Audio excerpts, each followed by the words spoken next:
சின்ன பொண்ணால எல்லா உயிரினங்களும் பேசுறத புரிஞ்சுக்க முடியும். அங்க என்ன 2 பேர்ட்ஸ் வந்து இவகிட்ட உன்னோட அப்பா கார்ல பாம் வச்சிருக்காங்க, அவரை ஜாக்கிரதையா இருக்க சொல்றேன்னு சொல்லுது. இந்த பாப்பாவும் போய் சொன்னாங்க அப்பா இவ வேலைக்கு போறது பிடிக்கலங்கிறதால இந்த மாதிரி பொய் சொல்ல நினைச்சு ஃபர்ஸ்ட் அவளை அவாய்ட் பண்றாரு. அதுக்கப்புறம் அவ சொல்றது கேட்டு போய் காரை செக் பண்ணி பார்த்தா உண்மையாவே பாம் இருக்கு. இப்ப பாம் ஸ்குவாட வர வச்சு அந்த பாமையும் சேஃபா ரிமூவ் பண்ணிடுறாங்க. அந்த பொண்ணோட அப்பா அவளோட அசிஸ்டன்ட் கிட்ட சொல்லி இன்வெஸ்டிகேட் பண்ண சொல்றாரு. இப்ப இந்த குட்டி பொண்ணு கிட்ட பாம் வச்சுவன் எப்படி இருப்பான்னு கேட்டிருப்பாரு. அவள் அங்க இருக்க பேர்ட்ஸ் கிட்ட கேட்டா எனக்கு சாப்பிட புழுக்களை கூட அப்பதான் உனக்கு ஹெல்ப் பண்ணுவேன்னு சொல்லுது.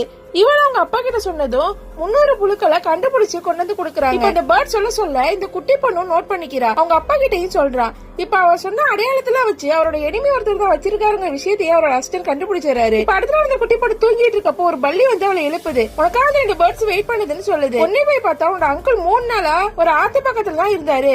இப்ப திடீர்னு அவரு அந்த தண்ணிக்குள்ள போய் விழுந்துட்டாருன்னு சொல்லுது. இப்ப உடனே அவ அவங்க அப்பா கிட்ட போனா அவர் இவன் முகத்தை கழுவி விட போறாரு. அவர்கிட்ட நடந்த எல்லா விஷயத்தையுமே சொல்றா. இப்ப உடனே அவரு அந்த குழந்தைய கூட்டிக்கிட்டு அந்த ஆறு எங்க இருக்கு தெரியாம சுத்தி சுத்தி வராரு. இப்ப அந்த பேர்ட்ஸ் வந்து அவங்களுக்கு ஹெல்ப் பண்ணுது. இப்ப கடைசி அந்த ஆத்துக்கிட்ட போயிடுறாங்க. இந்த சின்ன பொண்ணை மட்டும் வெளியே நிக்க வச்சுட்டு அவர் தண்ணிக்குள்ள மூழ்கி அவரோட அண்ணனை தேட ஆரம்பிக்கிறாரு. இப்ப அங்க வந்து 2 மீனுங்க இந்த பொண்ணு கிட்ட பேச ஆரம்பிக்குதுங்க. உங்களோட அங்கிள் அந்த பக்கம் இருக்காரு, உங்க அப்பா தப்பா தேடுறாருன்னு சொல்றாங்க. இப்ப இவளும் உங்களுக்கு நான் நிறைய ஃபுட் எடுத்து வந்து தரேன், எங்க அப்பா ஹெல்ப் பண்ணுங்கன்னு சொல்றா.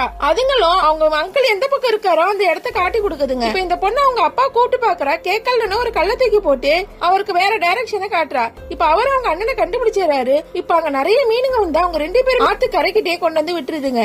இப்ப கரெக்டான நேரத்துல ஹாஸ்பிட்டல் அட்மிட் பண்ணதால அந்த அங்கிளோட உயிரையே காப்பாத்திடுறாங்க. இப்பதான் அந்த குட்டி பொண்ணுக்கு நிம்மதியாவே இருக்கு. இந்த அப்பாவுக்கும் இந்த பொண்ணு நினைச்சு ரொம்ப பெருமையா இருக்கு.